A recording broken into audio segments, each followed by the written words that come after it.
when the right people come together at the right moment, when they care almost as much about winning as they do about each other, they can become the best of the best.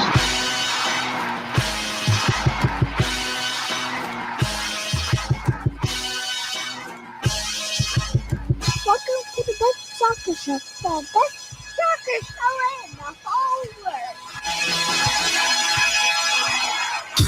Here we go! It's the best soccer show. Jason Davis and Jared Dubois. We are live on a Sunday evening. That was terrible. The music disappeared on me. It did not fade as it was supposed to. Jared, we're starting out strong tonight. Well, you've had an interesting week. You've been faded most of the week, if we're being honest with you.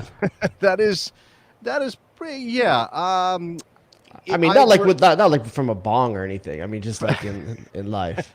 For anybody who doesn't know, your boy, meaning me, I tested positive for COVID back on Monday after feeling ill over last weekend. Sunday night, technically did the show with COVID, Jared. Shouldn't have gone to that insurrection. Should I have been using a mask during the program? Should I be wearing a mask now to protect myself and others from spreading the COVID? Have you been able to go back around your family yet? I know you were living out of a single room downstairs, I believe, like a hermit. I have the run of the basement, which is where the studio is. So the beautiful palatial best soccer show, United States of Soccer. Jared, I have a radio show. You don't have a radio show? This one? No, I have a show on the radio. Okay. National WMBC. National radio show. Since you have COVID, is it on Fox News Channel? So I have been able to do my radio show after feeling bad last Monday. I've been able to do my radio show during the last week, and obviously I'm doing this, but I am isolated. I am quarantined in one level of my house. I haven't been able to pick up my 7-month-old child in a whole week. I haven't seen my other child, who is supposed to start school tomorrow, and guess what? That ain't gonna happen. He cannot come back to my house until I am COVID clear. Can he go to school? He's at his mom's house an hour away. He's not going to school tomorrow. It's just not going to happen. So we're going to have a talk. It's, life in this moment. Now, for anybody so what's the food situation been? Are you getting like trays left at the top of the stairs kind of thing? It's a little bit like that. Yeah, it's a little bit like it's more of like she'll clear out an area and then I'll be in that area for a little while and then I'll clear out of that area. I'm picturing like Stranger Things when Hopper would leave the Eggos in a box out in the forest and like you just have to find your way to it and eat when you can. Yeah, I think it is something like that. 11 in the forest. That's me. I thought I was actually going to tell you that the hardest thing is, I'm communicating with my wife on some level, but we obviously can't be around each other. We can't be the same way we normally are. Again, I can't even pick up Mr. Thiago. So there's a little bit I'm going crazy. I got cabin fever down here. I got basement fever. I don't know. I'm feeling, it's just like a Nell situation.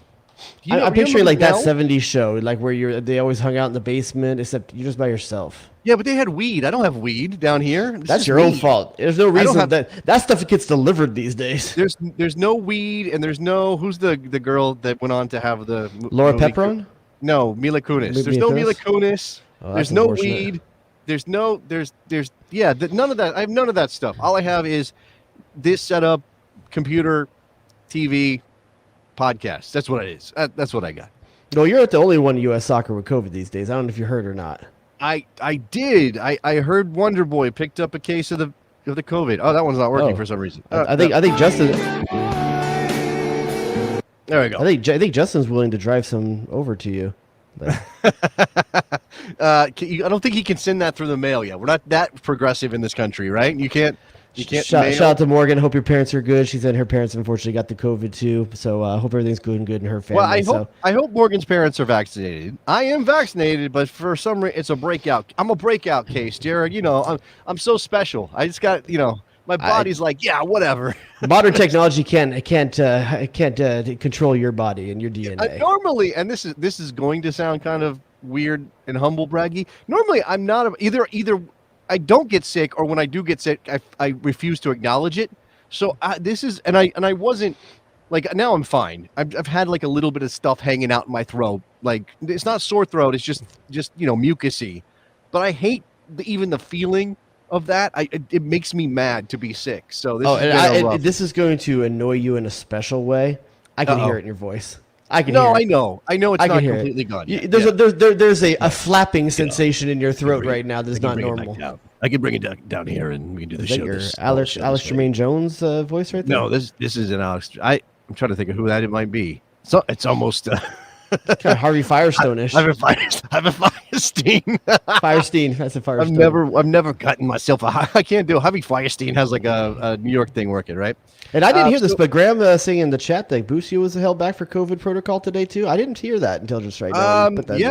I did not pick that up. I know Tanner Tessman made his full league debut today for Venezia. I know Weston McKennie didn't make the bench. Was he COVID protocol? No, he was serving a yellow card suspension from last season. I forgot about that. So I got the palpitations, I got a little bit like, oh, what is Maxi Allegri doing to us here? Do I have to go to Turin and fight somebody? I was real worried about it. No, I was worried that we got workout qualifiers a week and a half away, and we got people not playing their games. It's gonna make me nervous. Yeah. So week 1 of the European season, obviously Italy just started, but week 1 for a lot of people went relatively well. Pulisic scored, Reina scored. We got I think. Well, no, I don't think he played. So we were Zach McMath. Ethan Horvath didn't play. Who else? Who else is over there? A lot of guys played really good. Des had a good game that first game. Des had a good game in the first game of the It was a really good breakout weekend for most American stars. I mean, Josh Sargent got his first minutes for Norwich. Lost, but still got his first minutes for Norwich. So, by the way, can somebody at Norwich needs to call somebody and complain at the league office? You open up your season with Liverpool and Manchester City when you just got promoted? Rough. Damn, son. Welcome to the party. Ouch. So, okay. So we are talking about the COVID protocol and Christian Pulisic missing out on the game for Chelsea against Arsenal today, which Chelsea won. Big win for them as they start the season with a couple of victories. I am a little bit concerned still about his role at Chelsea, but for the moment, what matters is his potential missing of all of the games in the World Cup qualifier first round of matches, right? Like this is what we got to be concerned about. I'm not sure what FIFA's current stance is on COVID protocol. So you're imagining probably at least 10 days of quarantine, right? That's but isn't it also about El Salvador? Like if you can't go to El Salvador. It's the travel. That's the part that's really like the 10 days of quarantine. He can make it through that and still be technically available in time for the World Cup qualifiers. The question is, can he get through U.S. Customs and all the clearance? Because you have to answer the questions. Have you been exposed recently or anything like that? And so if he gets into the U.S., then that means he has to go through an. Yeah. He just showed up and was like, "No, I'm good. I'm good. I don't know what you're talking about." Like, and they're like, he's gonna get the one customs agent that actually watches soccer. Right? Yeah. He'll get the one guy, and it's a Tottenham fan. Yeah, that's right. No. So the question is the timing of this. So let me put this to you. Like, let's pretend you're Greg Berhalter, Jared. You have Hold on, let me change my shoes. You have an incredible shoe collection. You have way less hair than you have now. I'm sorry to tell you that you're now that coif, whatever. You got some height work in today. But once again, like multiple Sundays recently, that's pool hair, buddy. Okay, so pool hair is working at the chlorine mixed in there. But if you're Greg Berhalter, you don't have any hair. You do. You are slim. You're a slim, trim individual. You are. Thank you. You're straight down. I'm saying Greg Berhalter, not you. All right. So if Christian Pulisic is not eligible to play against El Salvador, but he comes back in time for the Canada game, you have to put him on the roster, yeah? Yeah, I think no matter what, if you can think you can get one game out of him, that's the unfortunate thing. If you can get one game out of him, your star player, he's got to take up a roster spot for the entire thing. And that's an unfortunate thing for Greg Berhalter to have to deal with here. This is what I'm a little confused on. Obviously, this is a totally different kind of qualification process for the octagonal and 3 games in the window and everything. If Berhalter calls, and I know he's going to call a bigger squad, he's not going to call 23. He's going to call 26 or something. That's what I heard. And they're supposed to get together a week from tomorrow. A week from tomorrow is when they would arrive in camp or start traveling to get to camp. That's when the window opens. If he names 26 players to his camp, he has to name his roster the day of the game, 24 hours before the game, right? The actual can he travel 26? Can he travel 26? I don't know that. He can travel as many as he wants. It's just that whether or not those players are eligible. I'm going to guess that not everybody travels, I think.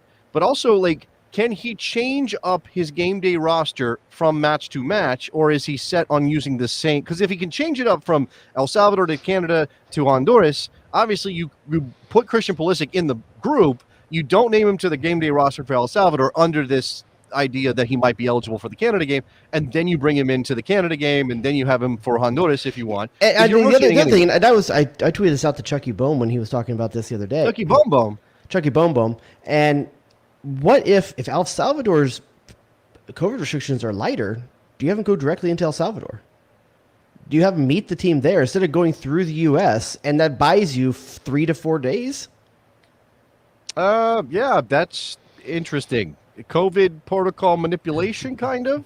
Yeah, Because so then that's the thing. Let's say that the COVID expectation right now is 14 days since you've got it. That's going to be a tight window for him because we don't know what day he got it. We know what day it was announced. We don't know the date of his exposure. Yes. But let's say it's 14 days, and that's For example, even though I didn't get a positive test officially from a doctor until Tuesday or Wednesday, and I got the home test positive like on Monday, 10 days from when my symptoms first started, which was a week ago yesterday, I'm clear. I'm fine to be around people again. So I'm counting the days to Wednesday. I hope it's not longer than that. Go ahead. So Monday being the let's see, next Monday is gonna be the 30th. Game day is the 2nd. So that's 1, 2, 3, 4 days ahead of time is when they come into camp. So coming into camp on the 30th, they're probably coming in on the 29th, to be honest with you, for first day of camp on the 30th. I'm assuming different players can be different days depending on when their fixture of their club team is.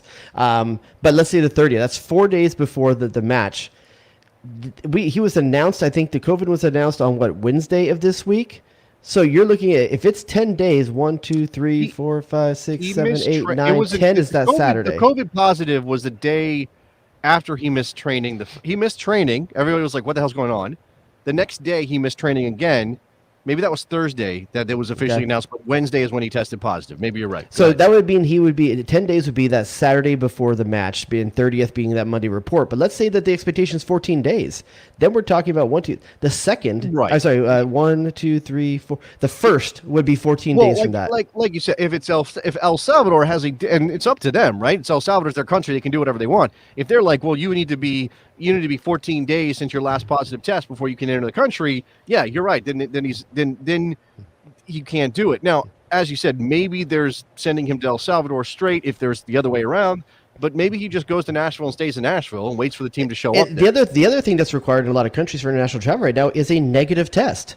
So he could potentially still be testing positive after this, because for different people, some people are testing positive for weeks after they're done, just because the antibodies are not established yet. So you may not be contagious, but you may. I had this conversation with my wife not more than an hour ago because I had grabbed a couple extra home tests, wanted to see if I could be clear to be around my kids again.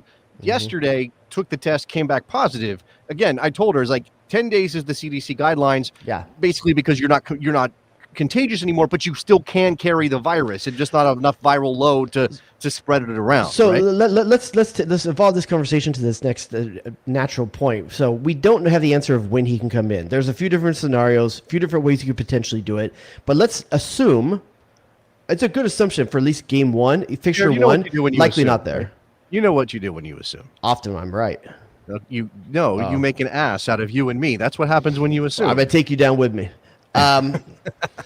So let's assume that he's out for fixture one. That's a decent assumption right now. There's a decent assumption that he may not be, because if it was a home game for game number one, he would probably be able to make it. Because it's a wave and all the logistics that are involved in it and the travel, it's potential that he won't be able to go for that. I mean, remember, El Salvador was also a country that nearly worked to move their games to the United States for this window because they had a 90-day moratorium on mass gatherings because they had a serious outbreak, I think, of the Delta, and they wanted to control it. So they're already giving a pass to the national team to even play games. And I guess fans that are vaccinated are going to be allowed in the stadium. So this is, and you don't think there's a single El Salvadorian soccer fan that's a politician that isn't aware that Christian Pulisic, your best player, the team you're going to play against, has this right now and is not going to make this as hard as possible? Let's come back to just the problem that Berhalter faces with this 3-game set before this whole thing came up with Pulisic, okay? Because I think this Pulisic situation can get folded into this conversation. We talked about this already. What do you do if you have a away game, home game, away game? Do you pre-rotate, right? Do you go to El Salvador and play not your strongest team, something a little bit less than that in Yeah. certain spots. Maybe Brendan Aronson would start in place of Christian Pulisic anyway, and then you go to Canada, you go to Nashville and play Canada, and you roll out your big dogs. You roll out your best team possible because you have to get maximum points at home. What I'm saying is I don't know if this changes a ton for Berhalter, provided Pulisic can get to Nashville and be part of the Canada game and then can go to Honduras for that last game. Yeah, and the other thing we haven't said yet either, what if he's still contagious? Can you bring him around the team and risk losing your whole team? Well, that is obviously going to be something they're watching closely. That you obviously can't have that. So I think we always knew that he was most of the stars. There's probably maybe 3 guys that will probably play, not counting the keeper, that'll play 90 minutes in all 3 of these games, and one of them is probably John Brooks, to be honest with you. But man, I don't think so though. okay, but maybe. But what's your over under on 3 games? 3 guys that play 90 minutes in all 3 games, maybe. If he believes Stefan's the number one, Stefan's going to play all 3 games. Not counting keeper though. Field players. I would say so 2.5. Over's 2.5. You taking the over? You taking the under? Man, I'll take the over. I'll take the over on that because I think he's going to want some continuity through all 3 games. It's just 90 minutes. And here's the thing: if you can get Pulisic there, he's rested. He can play 3 games. If you can get him there for game 1. Well, he could. I still don't know that you want to do that, especially if you are trying to get something out of the Honduras game. So again, and this is all the problem is you can't take anything for granted in CONCACAF. Certainly can't do it on the road. But if you're ranking these games by the toughness of the opponent, El Salvador is the weakest opponent on the board. For sure. Obviously, it's an away game. I would say right now Honduras and Canada are kind of a push, right? Like those 2 teams in terms of where they are quality-wise. Yeah, I mean, one's at home though, so I mean, you think right. So that's the one you're going to concentrate on. Tougher out. So Canada is not the easiest game, but it's not the hardest game either. But it's the must-win. It's absolutely the must-win. So I think you, man, I don't know. Look, you in terms of the attack, depending on how many guys you bring, and we're not talking about striker, and we're going to come to that. The wide forwards, you're set. It really doesn't matter. You can mix and match. You could throw Conrad in there. You can get Tim Weah some time. You could throw Brendan Aronson. It's a good time for if Pulisic can't play. There's a lot of options. There's a lot of good options with Aronson and Weah and stuff like that. Even bringing Gio Reyna if you don't want to play him in his new Dortmund role. I think that you obviously trust Callan Acosta to step in if necessary. We still don't know. I mean, Yunus Musa is not going to be back, right? That one's already sounds done like he won't be ready. I don't know. So you are still short in 8-10. Like, what are you doing with that playmaker role? Sebastian, but get ready, fans. Sebastian Jet's going to start at least one of these games. But he can't play all 3 games. I don't think he can play all 3 games. So what are you going to do? I think once Pulisic's back with the team, you see Gio Reyna in one of those games in midfield. At least. I mean, that's okay. Everybody's talking about that, and I'm not saying I disagree with the idea. I just find it hard to believe that Berhalter is going to suddenly go, "Here you go, Gio. This is your spot. Go do this job." I mean, again, I know he plays more in that position for Dortmund than he does for the United States men's national team. It's just one of those things. Let's talk striker here, because in addition to Pulisic and the COVID-19 positive test, which does not prevent him from playing soccer, it only prevents him from playing in these particular games, or at least one of them. Gyasi Zardes is out for weeks with his injury, and that means you now have you are down a striker, and you're probably down. I don't know, your most trusted striker, Jared? Is that the? I think the one that Greg Berhalter feels the most trusted with and most the biggest relationship with. Josh Sargent has been the guy that he's been his chosen striker during the time he's been. But nobody says they trust Josh Sargent yet in terms of goal scoring, right? In terms of putting the ball in the. And what's odd about this, and Gyasi gets way more heat than he deserves. And I'm not saying he's a clinical finisher. He's not. But we think of him in this is what's terrible about the striker position. If you were ranking the guys you trust, you have Gyasi ahead of Josh, right? Trust, yes. Yeah, trust, I would definitely say so. But who's yeah, more likely. Here you go. This is the question, and I'll present it this way. World Cup qualifier for the U.S. men's national team. Doesn't matter the opponent. Who's more likely to score from the striker position, Gyasi Zardes or Josh Sargent? Gyasi Zardes. Okay, but it's not a lot. It's not. I think Josh Sargent might more likely to create a goal for someone else, but Gyasi Zardes is most likely to score it himself. Okay. So this is where we are now. Gyasi Zardes is out. Daryl Dike is injured, and did not dress this week, but is not. I'll come to that news that you just put up there in a second. Daryl DK didn't look ready in the Gold Cup anyway, and he's carrying a bunch of stuff, and he didn't dress for Orlando, even though he's not on the injury list. Nobody knows what's going on. Dude's probably just gassed, right? Just ran into a brick wall too many times and needs a break. Now you have Josh Sargent, who's getting spot minutes at Norwich against really difficult teams in the Premier League. So he doesn't have he's not rolling in with a bunch of confidence after his start. He's been a substitute, and they've gotten waxed. But there's a confidence with a team saying in the Premier League that they want you. Sure. Okay, fine. That's largest transfer ever by that club. 2.2. Now, Jordan Pifak Sibachu is the one guy that I feel relatively good about right now. 2 goals in the first 3 games for Young Boys this season. He's going to start. Corey is talking about Matthew Hoppe. Now, we can consider the possibility of a player like Hoppe or even Giacchini maybe gets an opportunity to play. But there's kind of a question floating around out there in the soccer sphere. I saw Matthew Doyle of MLSsoccer.com bring it up. I brought it up on my show the other day. If you were in a pinch, and the U.S. men have done this before, Jared, don't forget that back in 2009, when the United States went down to Honduras with a chance to lock their spot up in the 2010 World Cup, do you remember who scored a brace in Honduras to get them that victory?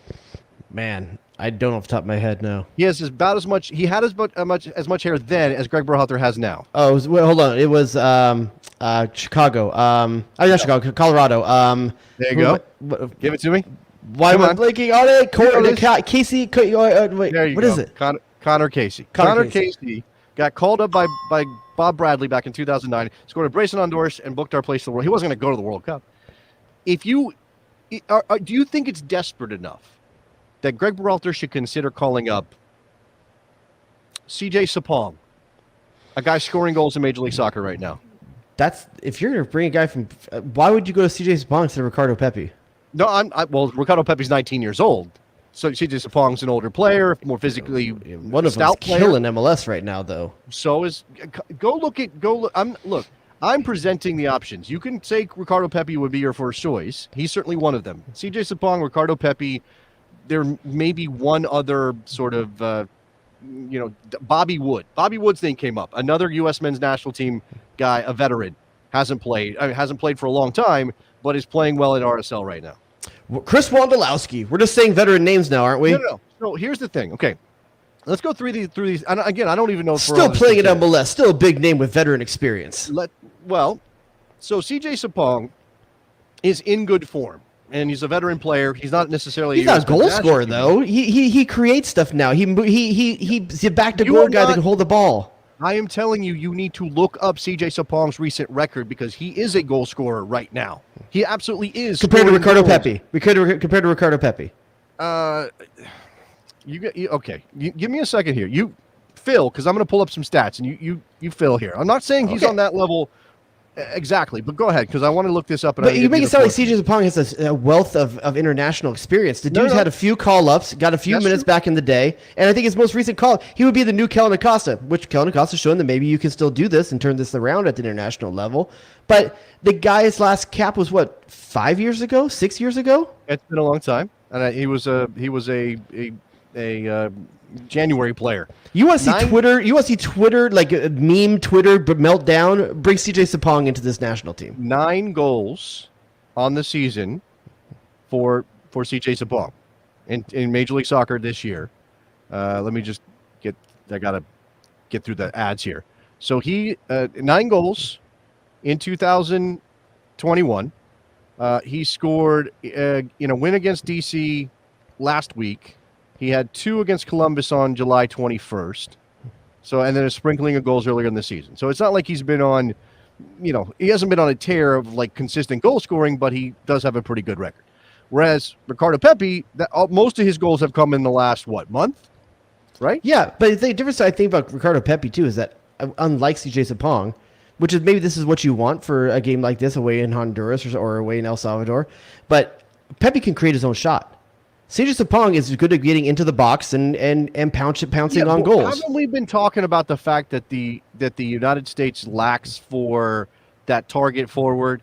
Like that's the role that Josh Sargent can do a lot of things, but what he doesn't do is finish. I know that's the issue. Ricardo Pepi's record, he had the hat trick against the Galaxy, 5 games without a goal, and then he scored. But okay, so if you have 2 guys on 9 goals, do you look backwards or do you look forward? No. I'm just presenting you with a break glass in case of emergency situation because this is no longer about team building. I'm not advocating for CJ Sapong to get called in, by the way. Okay, not. But if this is not team building, this is get points in qualifying. This is what everything has been building up to. You have to go and get points. Okay, so Kai says, why are we talking about CJ Sapong? Because the striker pool is thin, dude. Because there's not enough bodies right now. Who are you starting, Jared, against El Salvador? All things considered right now. PFOC. Josh Sargent? No, PFOC. Okay. I think in the times where Josh Sargent didn't step up in the last European window, PFOC did, including the Nations League as well. And then beyond that, he's scoring goals for his team right now. Like I said, 2 goals first 3 games, really good start for him. Ended last season pretty well too. I think he's the more informed striker, and he's produced at the highest level when he's in the limited times he's been called in. Josh Sargent's had a ton of chances and just hasn't gotten it by. He's got to prove it at the international level. Okay, well, Michael's saying that PFOC is injured right now. When did that happen?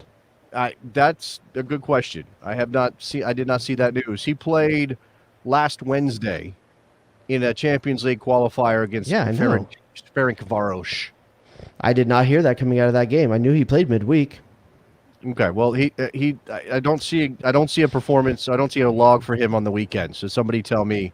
Yeah, okay. So Michael's saying he got hurt this weekend, or maybe he was already hurt coming out of that game, in that Champions League qualifier.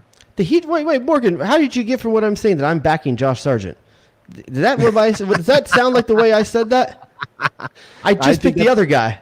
I think that's what you. Okay, but here's the thing. Let's talk about this for a second. Let's really break this down. So, assuming again, let's say PFOC is indeed injured, DK injured / not playing, Giassi Zardes injured. Those are your 3 guys. Those are the 3 guys we've spent the last, I don't know how many months, maybe year, talking about as the 3 guys that are potentially the guys to do it outside of Josh Sargent. If PFOC really is down, then it's Josh Sargent's job to lose, and this is really the put up or shut up time. Because I think maybe you do take CJ Sapong or something like that because you have so many strikers down. But Josh Sargent's starting that game if that's the case. I'm not talking about starting CJ Sapong in a World Cup qualifier. That's not what I'm saying. Okay, you have PFOC, you have Sargent. We hope you have PFOC. If PFOC is injured, Jackie says there's no report yet. Let's hope that it's something small and that he'll be okay. If you have PFOC and you have Sargent, that's your rotation through 3 games, right? Those are the guys that get those starts. Now, yeah, I agree. Lack for options off the bench, unless you're going to play Hoppy there, unless you're going to play Giacchini there. If Giacchini's a first-team player right now, which I'm not sure that he is. Okay, now this is actually a good one too. Michael and a bunch of people. Here's Kai. Tim Weah playing centrally. He hasn't done it in a very long time, but he did come up. We're used to seeing him in wide for Leo, but he could potentially play that role. But then again, you're going to a World Cup qualifier playing a player that you've never played that position at the international level. This is why the Hoppy thing is weird to me too. Not because he's incapable of it, or not because he might not have that role at some point, but because you have not planned for it at all to this moment. The difference though between Weah and Hoppy is that Hoppy has been playing center forward for his team in the last 6 months. Weah's been playing wide for. That's not to say that these guys aren't professionals. They can't move position to position. We're playing Dest on the left and right whenever we want. Guys can play both. We're talking about Gio Reyna in the midfield. Guys can move positions. That's fine. But there is a lack of comfort that you're talking about when you're going into World Cup qualifiers playing guys not in the positions that they've been playing. But that just might be the scenario we're in.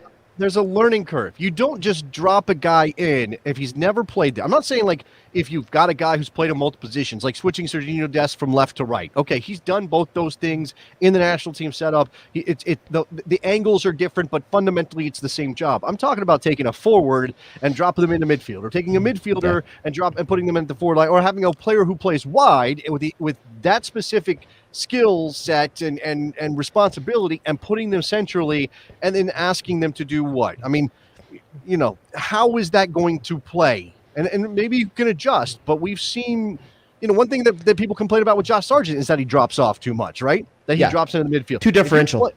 If you're playing Matthew Hoppy there, is he going to lead? Is he going to play off the back shoulder? Is he going to stay up there? Is he going to stretch the defense? If you do play Matthew Hoppy, you know he's going to be pushing at that back line. You know that he's going to be running at that back line. But I think if all those guys do go out, let's say PFOC is not available, Matthew Hoppy all of a sudden is a lock for this call-up, where before he's on the cusp. I think Yeah, if all the that's true. strikers were available, Jarge is available, DK is available, Pivok's available, all these guys are available, I think Hoppy misses this window. I just think that's the case because there's a lot of guys up there that play a position and guys that Berhalter's been trying in that central role. Now, however, I think Hoppy's in. Even with someone like Jesus Ferreira might sneak in here too. He wasn't part of the Gold Cup. I don't know why he would suddenly be.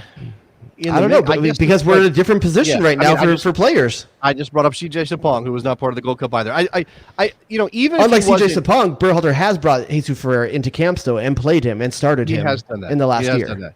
A couple of things from the chat that are worth getting here. Steve is asking about Jordan Morris. He is not back. He is beginning training. It's going to be jumping over cones. Don't expect Jordan Morris anytime soon. And obviously, he's a wide player, not a central player. Not that matters. What's the rumors about Ricardo Pepi in a switch? Is this a real thing? Are you hearing this as well? What's going on here? I don't know. I haven't seen anything that I feel like is legitimate yet. But obviously, look, it bubbled up, and then suddenly Julian Araujo or suddenly David Ochoa was gone, and Julian Araujo. Okay, but here's what's different about all the other ones. Efrain Alvarez, deep at the position that he wants to break into the national team. Even Julian Araujo, we have not heard is officially switched, but is rumored to be on the way. Understandable because of the depth at that right back position. Yeah, Ochoa. He wasn't going to get a legit start at this position for 4 to 5 years. It's different with Ricardo Pepi. Unless he's worried about Matt Turner, which I can understand if David Ochoa is worried about Matt Turner, but that's the one that's weird to me. And I said this when it happened. Maybe it's just in his heart. It's in his heart. That's fine. It's in his heart. Let's not get into this. I think the depth chart matters. You know what's funny? It's not all these guys' hearts not to play for the youth teams. Well, you don't get capped. You're not locked in. You don't like your country. You don't like your country until you turn 20. When you were in high school, did you date one person or did you date multiple people and test the field out a little bit? Multiple people, but I knew what parts I liked. Like which ones were my favorites. Those have never changed over the years, But there were multiple parties involved, and then one day, eventually, when you got older, you're like, "Oh, that's my person." That's what happened. He dated around. He liked what he saw out of Mexico. He got married. That's the deal. Anyway. His is weird because I think unless you're really scared of Matt Turner, there is an opening because Stefan and Horvath aren't playing, not regularly. So if he was only caring about the depth chart for Ochoa. As for Julian Araujo, absolutely. So this is why the question about Pepi is interesting because there is a hole. And maybe Josh Sarge is the guy, but it doesn't look like he's obviously the guy. Maybe Daryl DK is the guy, but he hasn't shown it yet. But unlike all these other guys, to Michael Carroll's point right here that he just put, would he accept a call-up? The difference between him and all these other guys is that he might be able to play and contribute to a World Cup qualifier this window right now. You can't say that about any of the other guys we just talked about. Yeah. And that makes it different. And I think maybe he won't file a switch because there is all of a sudden the light and the door is open over there. And maybe he holds on for a little bit. But even if he goes to Mexico, is he playing for Mexico anytime in this World Cup qualifying window? Possibly. They're not which is far more likely. The United States right now. United States. For sure. No, look, Polito, Martin. What's Lozano's injuries over? Is he back yet or is he still out? Jimenez? No, Lozano. Oh, Chucky. Well, Chucky's not a center forward, so I'm not really talking about They played him Chucky. there a lot in the Gold Cup. Because they had to. Because they wanted to. Okay. I don't know what Lozano's stat are. I'm assuming he's not quite Nations League, not Gold Cup. I apologize. Yeah, sorry, Nations League. Yeah, and then Raul Jimenez is the guy, but Raul Jimenez is coming back from his thing and was just recently saying he's lucky he can play. Lozano is back. He played as a sub today in Italy. So, anyway, it doesn't really matter because, again, what I think is interesting about it is if Pepi turns down the call-up now, knowing that the United States has serious issues at striker and that you could at least put your hat in the ring to be the 2022 World Cup striker, or one of them, then he doesn't want to play for the United States. He flat out doesn't. But here's where I have a little bit issue with Berhalter in the Gold Cup. Now, granted, we don't know if maybe he tried to bring Pepi and Pepi said no. We don't know that. There's a chance he said. We know that about Araujo, but we don't know that about Pepi. Exactly. But if you took that dude from Colorado, played him in one game, and then you're not taking Pepi, and you could have cap-tied him, like, what are we doing? Like, why are we taking guys that are not going to contribute when everyone knew wasn't the right quality for the Gold Cup and missed the opportunity with a guy like Ricardo Pepi? I get it. He got really hot during the Gold Cup too, but he was already doing well ahead of that. You know what I'm saying? Yeah. I mean, I don't know. There's a balance here. This happened with Ochoa. I think I think Alvarez is another example. And I know, again, maybe Efrain Alvarez is always going to play for Mexico. That's how I feel about it. Okay. I don't think that this is a matter. I think I had this analogy last week. Mexico has such a big head start with these kids that, it's really, really hard, right, to catch up, to make up that ground. No matter what you do, you can give them flowers, you can give them chocolates, you can put the boombox over your head, you can sing all the songs you want, and it's still not going to make a difference. I don't know if that's the case with this situation. I just don't see the point of bringing Jonathan Lewis. And I get we were low at wingers, but we missed an opportunity there. We just missed some opportunities in that Gold Cup. And I'm not going to hate on Greg Berhalter for many things with the Gold Cup. You say it that way, but I don't know that I can get to that place because, okay, first of all, you don't know if Pepi turned down a call-up. You don't. True. Second of all, even if there's a chance he'll play for you, calling him up, okay, was Ricardo Pepi ready for that opportunity if he was not a dual national, Jared? Was Eric Williamson? We took that risk with all sorts of people. George Bello? Think about the strikers that they took to that tournament, because that's what Ricardo Pepi is. Matthew Hoppe, Daryl Dike. A bunch of dudes that were unproven at the international level. Why isn't Pepi like that? Are you saying there's too many? You can take too many? Is that your point? But we took Jonathan Lewis. He hasn't been tested at that level. I'm not talking about wingers. I'm talking about center forwards. That's what Ricardo Pepi is. So when you look at the roster, did Greg Berhalter pass up on Ricardo Pepi and go with somebody who was decidedly worse than Ricardo Pepi? Did he pick somebody who was worse than Ricardo Pepi? He took DK, he took Zardes, he took Hoppe, he took Giacchini and played him wide. Maybe you can make a case for Giacchini. Like, was he going to show you much that you already didn't know? But okay, I don't.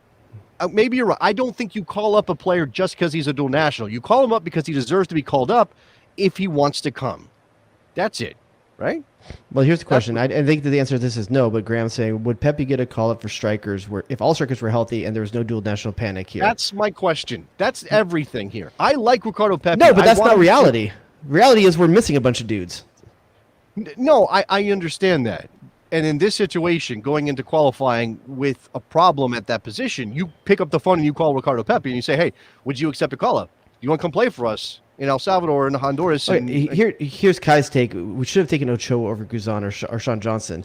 Was a second or third string like a piece of scrap thrown his way going to be enough to not make him go? Well, no. Okay, so he was reportedly in this Players Tribune piece. Ochoa said he was a little annoyed that he didn't get to play against Costa Rica after the Nations League because he had been called up to the Nations League camp and then didn't get a chance to play against Costa Rica. Now, I don't know that was the deciding moment for him. Maybe it was. And maybe Berhalter screwed it up. If you really love David Ochoa that much, do you think David Ochoa would be playing for Mexico if we had made the Olympics? I don't know. I mean, these counterfactual things are so hard to know. Well, I mean, listen, he was our U-23 keeper, right? He was the keeper in Mexico, yes. So and made one mistake that had a big role to play in how that ended up for the U.S. By the way, I don't know. It's an interesting thing to think about. Yeah. All right. So striker position, obviously kind of a mess going into World Cup qualifying. And I was thinking about this before we came on the air tonight, Jared, that World Cup qualifying is almost here. The rosters will come out next week, right? Or ahead of the camp getting together on Monday. So and then games start almost immediately after that. I was like, oh, this is going to be the last week where we have some calm, where my life is not dominated by the tension over the United States men's national team getting points in World Cup qualifying to get back to the World Cup.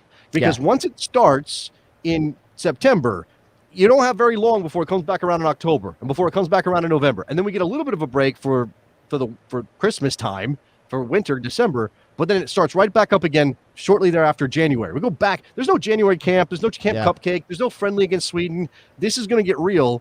And I'm can you hear the stress? I got Nell syndrome and I am stressed out about this. I thought it was the COVID, but I mean, all of it. It's all working inside of me. Just a bubbling. It's going to be a tough slate of months here for U.S. national team fans, but it's going to be easier if they get off on the right foot.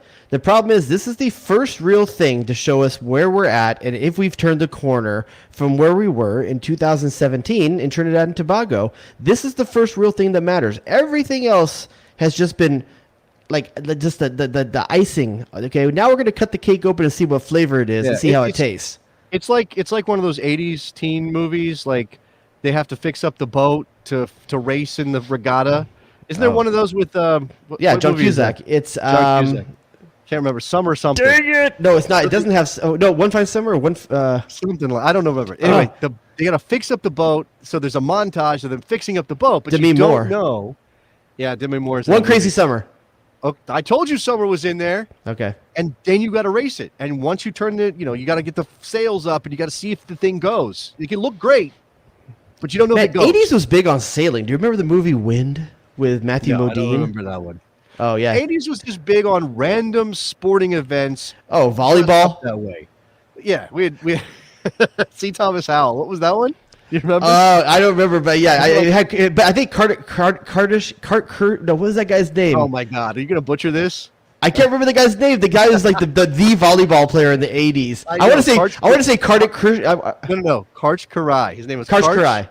Karai, yeah. Set Point, something like that. I don't know. Yeah, there's a lot. I mean, I watched Top. I tell you, I got a nice new Sonos like bar for my TV, and for the first time in years, I can actually hear my TV over my children in the next room. First movie I put on when we came home, sat those children down, and we watched Top Gun. I watched the hell out of that volleyball. Did you skip over the sex scenes? No, I made them watch it. I mean, there was way more tongue than you remember in those kisses.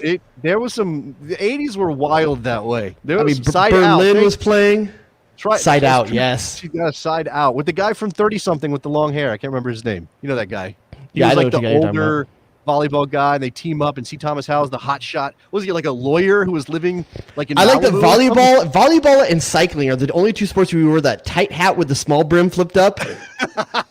You know what shows I'm talking about? I know what you're talking about. Yeah, Why is it those two sports are the right sports for that? I don't know. All right, we do have a J Rodeos Wink Rodeos game to play this evening, but before we do that, we have to give a proper platform, a proper moment to honor the career of Carli Lloyd, who has decided to retire at the end of the NWSL season after the fall games for the U.S. Women's National Team.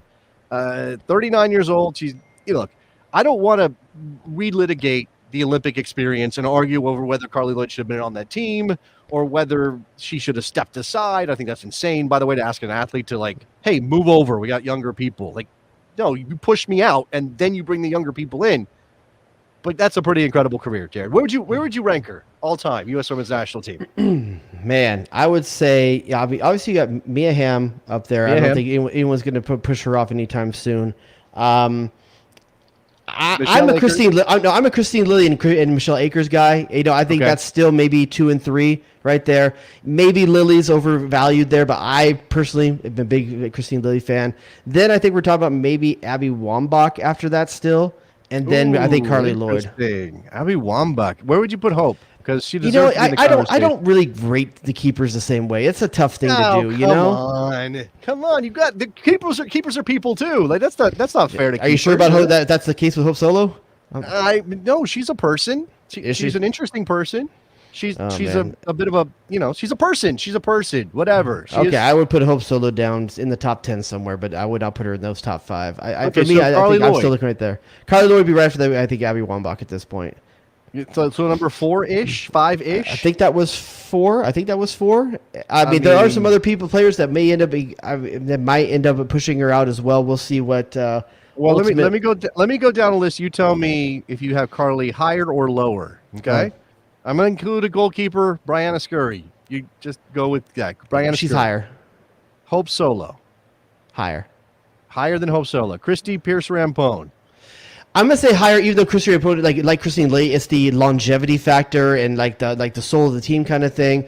But I'm still gonna put Carli Lloyd because at the end of the day, Carli Lloyd scored from the half line, a hat trick in a final. I mean, come on, she's done things that no other player has done, and she's done it in multiple positions. If you take away the gender part of this, okay, and just talk about the sport of soccer, who has a more baller item on their resume than the hat trick she scored in a World Cup final? Who has a better one than that? Because it's Anybody? like, yeah. By the way, I scored a hat trick in a final, and then they're like, "Wow, that's impressive," and they're like, "Yeah, you know what?" And one of them was within the half line. Like, what the hell kind of baller dunk is that? I know. That's nuts. Okay, real quick. Brandy Chastain. Higher, Carla Overbeck. higher, Kate Markgraf. higher, Becky Sauerbrunn higher. Christine Lilly, you already mentioned. lower. Julie Foudy. That's one I went back and forth on a little bit. I'm gonna say higher, Michelle Akers, not higher. not higher, lower. Let's see. I think when you get that, there's current players you could have a conversation about. Rapinoe, where does she fall in all this? But I think Carli Lloyd has been the better player for the women's national team. Oh, yeah. But there's something about Rapinoe's.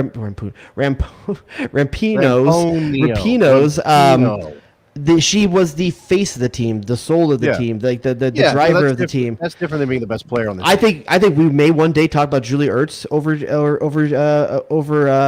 some of these folks that we've mentioned so far, but they're still active. Defensive midfielders their proper due. Yes, we will. So Mia Hamm, Abby Wabach, we already talked about. Which we did. We put Michelle Akers up there. So I mean, we've already have kind of put. Well, that Michelle Akers played like 4 positions and was the best in the world in all of them. So, but is there any other current women's team active player that you think is close to breaking over Carli Lloyd right now? Julie Ertz is the only name I can really think of. I mean, granted, some of them are different parts of their career. Alex Morgan. Maybe. I can't get Alex Morgan. I can't get Alex Morgan over Abby Wambach. No, Abby Wambach's ahead of Alex Morgan for sure. Becky Sauerbrunn, just longevity, maybe somewhere. And here's the hard thing. Here's the hard thing about some of these folks we're talking about. How does Becky Sauerbrunn end her career? We may not Kelly think of her O'Hara. the same way. Kelly O'Hara, man. Man, that's a good one. I don't know. Anyway, that's a good list. Congratulations, Carli Lloyd. I mean, incredible career. I want to scroll down to the accolades portion of her Wikipedia page because I think this is just dumb. You ready? So, individual awards. She won the Algarve Cup Most Valuable Player in the year 2007, Jared. That's a long time ago. Yeah. Crystal Dunn's a good shout, too, by the way, at the end of her career. Not now, but at the definitely could be. U.S. Soccer Athlete of the Year 2008, FIFA World Player of the Year shortlist 2012, 15, and 16. FIFA Puskás Award nominee 2015. NWSL Player of the Week 2013, July 2013 and 14. Player of the Month, July 2015.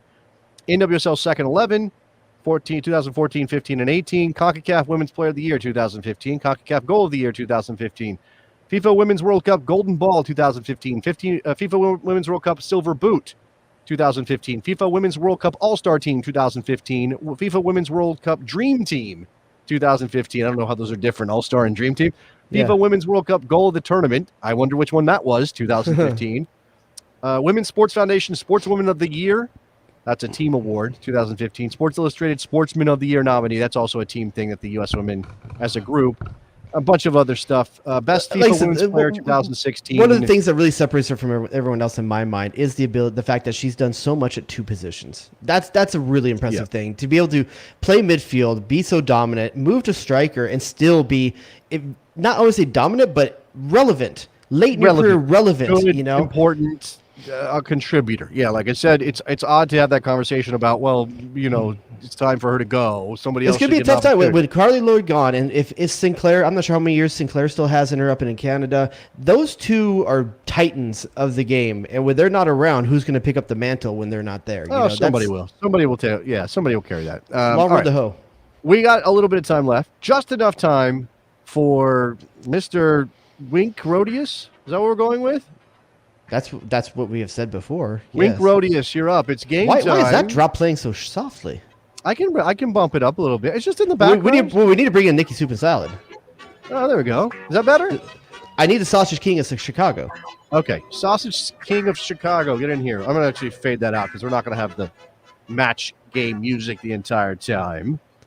Let's get the man himself. There he is. Hold on, I got his drop too. I don't want to. The Sausage King of Chicago. There he is, gentlemen. Good evening. Nick, while we're recapping the soccer this week, how did the tournament go for the children this weekend? Good things to say or not good things to say? Both my kids lost in penalty shootouts. Oh, in the finals? Oh, no. In the finals, yep. Did they take penalties? Are they English? Neither one of my kids took penalties. Okay, so at least they don't have that shame. It's not their fault. They can blame their teammates. No, That's how you do it. they had the shame for me asking them why they didn't ask to take penalty kicks. Oh. That's another story. Super Links take penalties. Super Links just take saying. penalties. Yes. Super Links take penalties. All right, so the game we're going to play today is a game of years, okay? Okay. So what's going to happen is you are both competing to see if you can name the year that these events happened. So what I'm going to give you is 3 facts, okay? You're going to get a U.S. soccer fact about that year. Then you're going to get a world soccer fact about that year, and then you're going to get a pop culture fact about that year, just to bring it home in case you needed a more of a frame of reference. Okay. If you could give a correct answer after the first one, that's worth 3 points, and it's descending from there. 2 points if you need the second hint, 1 point if you need the third hint. Okay, Is you this can a answer at any buzzer- a time. buzz-in You buzz in situation? with your name. Okay, Ah. and if at any point if you're wrong, you are out, and the other person can hear all 3 if they want, or answer at any point they want for the point value. Okay. Okay. Any All right. questions so far? No. No. All right. No So questions. we've only got 3 of these set up, so we got 9 minutes. We should be okay. All right. Your first soccer year. The U.S. soccer fact that year is it is the year of the first Dos Cero occurred in Columbus, Ohio. Jason. The first year. Oh, okay. Well, shit. Now I'm now I'm psyching myself out. I guess I'm locked in, right? So if I get this wrong, he gets those 2 other clues, and he gets 2001. That is correct, sir. You were correct with the 2001. The other hints that year were Jimmy Floyd Hasselbank was the EPL top scorer, and Manchester City was relegated. Wow. In 2001, Manchester City was relegated. Think about that now. Okay. Yeah. Yeah. And the other one was pop culture. Dale Earnhardt dies in a crash, and I Britney wouldn't have Spears forgot dances about with that, a. 2001. You would have got that, Nick? For sure, yep. You I know the remember- year of that? I Was that remember. your driver? Was that your driver? He was not my driver, your but I was he your remember the driver? day that he passed Well, I away. forgot. We're talking about Nicky Subasaj, a man who had a NASCAR rig setup, like a chair Oh, in they his just gotta house. Get that out of the storage unit. It's only a matter of time, folks. And Britney Spears danced on stage with a python at the VMAs. Those were the other clues you By the way, had don't for look that at the one. chat remember. room. Oh my gosh, spoilers. Oh, I'm gonna have to turn that off. Well, they could be giving you wrong. They can give you. There's at least 1 wrong answer. There's 2 wrong answers in there. Yeah. Yeah. Only our man Nick So, Murray. Feel free to look at there if you want, but it could By be the way, at your own that- detriment. The month of that game, the month of the first over Dos Cero in World Cup qualifying, February 2001, if I'm not mistaken, and that's why it was La Guerra Fria. That's why I was cold. wondering if you would go back and forth because it was a cold game. I didn't know which way of the year you would go. But also, I meant for that to be my 3rd hint because it was the easiest one. I read it. Yeah, That's you just should. the order I You wrote did. it. You screwed it all up, man. Should have given us the Britney stuff. All right, well, screw you guys with this one. I'm going hard from the right. beginning now. Okay. All right. Your next soccer year, Matt Busby dies, and Ruud Gullit plays his last international match. Okay. Anyone? You don't have to take a guess here. You can wait for the next one if you want. I'm passing. Nick, are you passing on this round? I'll pass. You're As a you're the Manchester United guy. fan, he really wants to answer the Matt Busby portion do. of this. I know he does. All right, your next one, your pop culture reference is Dumb and Dumber is released this year. Nick, Oh, Nick going for the 2-pointer. What you got, Nick? It's one of the 5 movies he's seen. I'm gonna say 94. Ding, ding, ding on Nicky Soup Oh. and Sausage with a 1994. Wow. Wait, hold on. So eventually you were going to get us to the fact that was a World Cup year? Is that what was going to I happen? actually was going to play it slightly different. I said Alexi Lalas joins Padova in Italy because I think a lot of people would say 95 for that because he Yeah. came out of the 94, but he got right in after that window. So 94 for that year. So, all right, your third up. and final. So no, I got 2 points. 3 for Jason, 2 for Nick. Oh, So Nick okay. has to take this one. Ooh. All right. He did screw Your you soccer- on the order, Nick. He's completely screwed you. All right. Yeah. Your first clue. A 17-year-old Neymar makes his professional debut, and Cristiano Ronaldo wins his first World Player of the Year award. Anyone brave enough to take a 3-pointer here? I guess the onus is on Nick to answer. Jason could do game theory and not even answer here. Yeah, I could. I have a general range, but I don't have a year yet on that. Okay, next clue. Michael Jackson dies. Jason, Oh, Jason, what you got? 2009. Good Good Lord, how do you know that? Because no, listen. You ready for this? Ding, ding, ding for Jason. I was when you told me about this. Jared did one of his things where he's in his car and he has an idea and he calls me on the phone, not to like, hey buddy, how are you? COVID? That sucks. I led the conversation with that, by the way. You did ask me. You were very nice. But he calls me up to tell me his idea so he can get them into the world without forgetting them and then them never seeing the light of day. And as soon as I hung up the phone, after you told me about the premise, I was like, if he says the year Michael Jackson died, I will know exactly what year that was, because when the United States went to Confederations Cup in South Africa and Clint Dempsey scored against Egypt, I think, in like the third group stage game, he did a Michael Jackson celebration because Michael Jackson had just died. So one of the foreign reporters in South Africa asked him about Michael Jackson dying, and Clinton was like, that sucks, I guess. Like, that was the deepest like soccer reference I think I've ever heard to answer a question. I have watched the highlights from that tournament hundreds of times. At least I did years ago when that was a major thing. And the U.S. soccer hint here was going to be Steve Zakuani goes first in MLS draft. I wouldn't have remembered that. I had a side one right there in case you guys were struggling, which is also Charlie Davies involved in a car crash. But I didn't want to have to bring that one if I didn't have to, you know. Jason in the chat. It was against Brazil. It was that goal. I think it was a Jonathan Spector cross. Jason can also check me on this. Jonathan Spector cross. That's sort of like. It's the one we don't remember because the Donovan Charlie Davies one is so iconic. That's the goal. That's the goal. But but Clint kind of whiffs at it, like it goes by him, and he kind of gives a little extra push to the far corner, and he scored. And then he did a Michael Jackson celebration. Okay, because you guys went so quick. I had a single question prepped for the other game I was telling you guys about, where it's a game of numbers, and I just give you a number, and you have to tell me which of these facts is attached to this number, okay? Okay. So I'm going to give you a number, and I'm going to give you 3 options of what it is, okay? And the first person to buzz in and tell me which one of these is correct wins. The number is 128, okay? Is that number the number of caps for Landon Donovan, all time, for the U.S. national team, the number of yellow cards Zlatan has received in his career, or the number of goals scored by Carli Lloyd for the women's national team? Nick? Yes, Nick. I'm going game theory here because of the Carli Lloyd retirement. I'm going with the Landon caps. Jason, what are you going to go with? I have to pick differently than him. Well, I want to see. You can pick the same one if you want. I just want to see what you would have got. Landon caps is my first instinct, but I am going to. It's not yellow card. It's landing caps. It's definitely landing caps. The correct answer is Carli Lloyd goals. Oh. And I should check real quick. I should check real quick to see how many caps Landon Donovan has. I assumed it wasn't 128, so it might be something I should know. That how many times he's featured for the United States? 157. 157. We're good. See, when you said 128 and you said caps, I was like, I know Kobe has the most, and I think he's in the 150s. And then that sounded right that Landon would be. But yeah, okay. I was wrong. All right. 2 games debuted. 2 games debuted tonight for you guys. 2 games. Debuted. One of those 2 things. Either one of those 2 things. It's All-Star this week. Are you excited? So I was just before we even got on the Nick, you got any from Cincy in the East Coast team? Oh no, there's no East Coast team. It's just MLS. No? Yeah, there's just MLS, and no, so Cincinnati doesn't have. My bad, Nicky. Wow, that was. I love you. I'm scared now. That was very scary.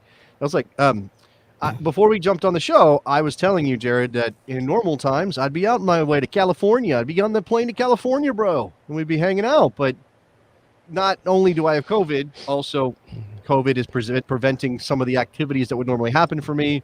My bosses are not sending me out there, and I can't otherwise justify it. I had discs ready for you to throw, man. I know. I was all ready to come out and bang some chains with your homie. Flip the frisbee, spin the discaroo.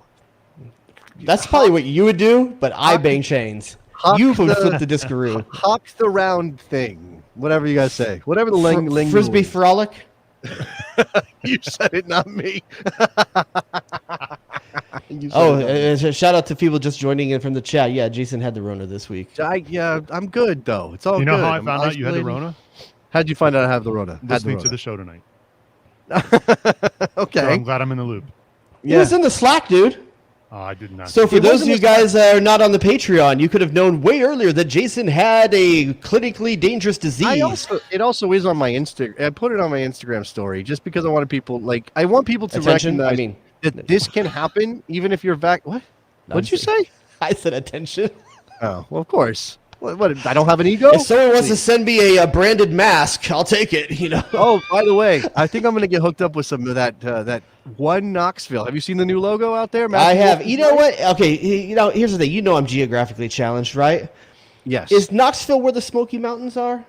Is that what that Yes. thing is? Is that what that thing is kind of alluding to? Okay. Yes. All right. Give Yeah. one up for your boy over here.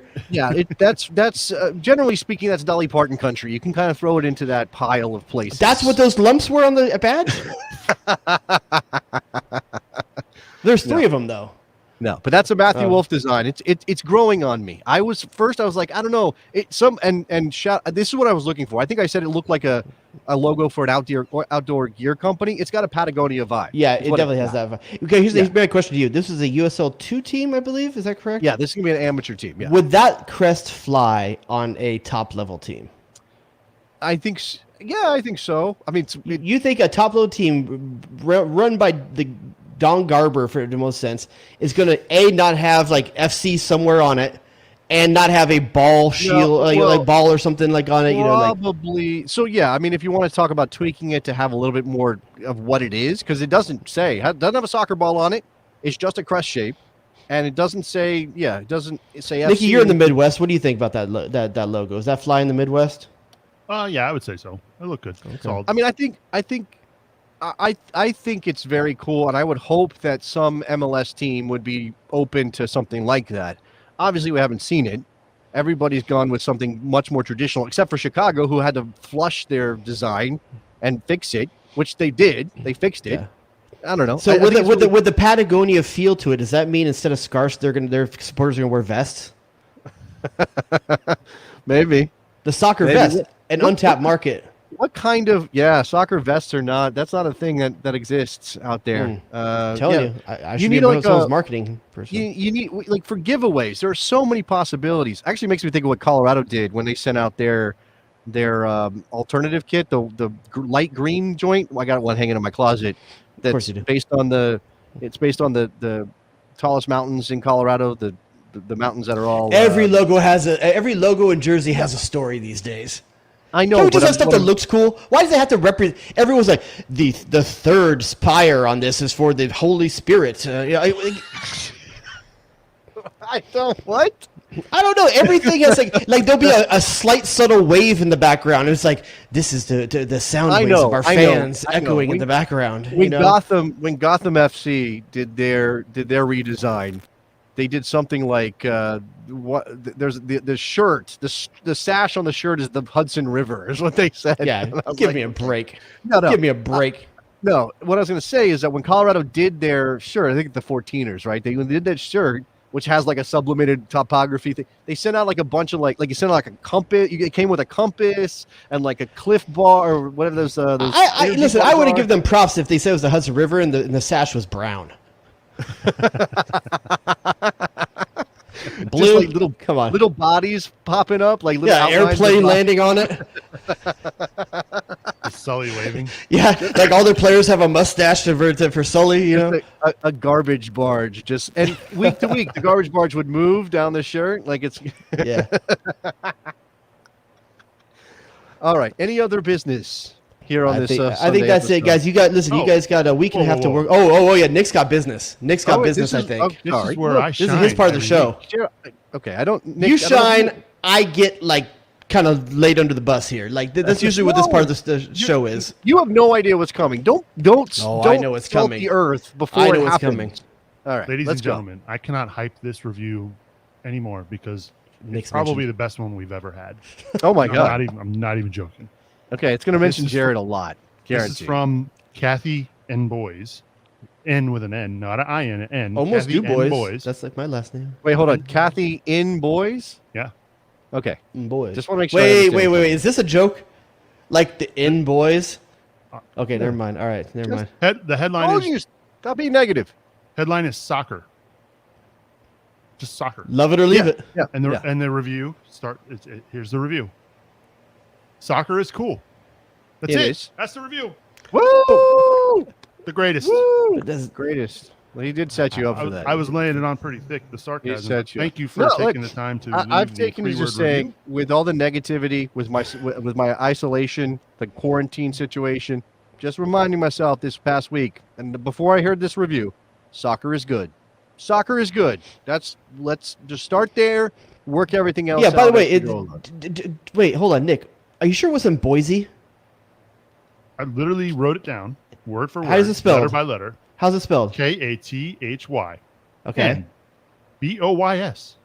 Okay. I'm just making sure.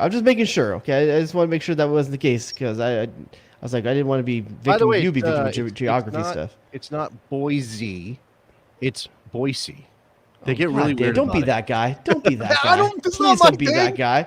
What, did Not you my live there thing. too? You lived everywhere else. You lived everywhere else. Did you live there for a while too? From the Is guy that your whose new dad- home city? Like, are you going to from the support guy them whose- till you die? guy whose dad changed the way his last name was pronounced because Dubois sounded cooler. Come on. No, it's because his drill sergeant called it that and you didn't want to argue with him. You didn't want to run laps, do push-ups. Dubois. Jared Dubois. By the way, if that reviewer was really, really cool, they would have just put football is life. Football is life. Yes. And we'll talk about football is life on the bonus show tonight. So if you're not on the Bonus show Patreon, is going to get a full review of episode 5 of season 2 of Ted Lasso. I'm very excited to talk about that. If you want access to the bonus show, you got to go join us at the Patreon, patreon.com/thebestsoccershow. You also get to join us in the Slack. We've added Corey and Joseph in the last week, I believe. Nice. And a couple of Patreon people, patrons upped their contribution and joined higher tiers. So shout out thank to you. Thomas. Thomas did that. At least one other person did it, not in front of me right now. So thank you very much to you guys for supporting us. That helps us kick some things. Nicholas. And good luck to Thomas on his move to Mexico City. One of our besties is moving outside the country. We could do that. Right? We could use the show to talk about everybody's stuff going on in the Slack. No, we're but slowly infiltrating Azteca with American fans. That's Slowly. exactly right. He's a sleeper agent. Thomas Yes. is a sleeper agent down there. Not doing anything nefarious, just going to be there to bring good mojo. To He's the being Azteca. one guy outside the Mexico hotel with a pot and pan, hitting it, Singing "My Country 'Tis of Thee" at the top of his voice. Yeah. So Slack, bonus show, the other things, beer nights and poker games and everything. a new else. Ted Lasso only thread. Yes, also that. And by the way, best wishes to Allison, who had some stuff happen this week. I won't get into her stuff, but we hope everything's good with her. Anything else? No Off the top other. of my head, no. World Cup business. qualifiers are coming, guys. Get ready. Oh man, I'm so nervous. I'm so tense already. I'm starting to anxiety is kicking in. Can you tell? Do I look like it? You're Do I look always pallid? a pale, stressed man. I always look like that. Do I? Yeah, a little bit. I'm either pale or bright red. Those are my two colors. I'm not quite Nicholas soup and salad colors. Oh, I'm more Nick of a- Nick goes tomato red. That's You know, what he that's made. just how much of a Manchester United supporter he There it really is. is. Always wearing it. All right, guys. We'll talk to you next week. See you then. Bye.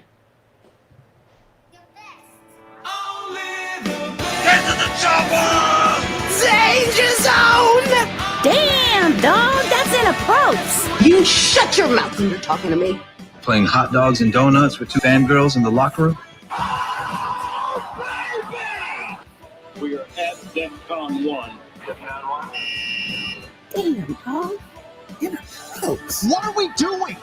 Duh and or hello. Oh, it's incredible! Michael freaking horoscope the scout. WNBC. WNBC.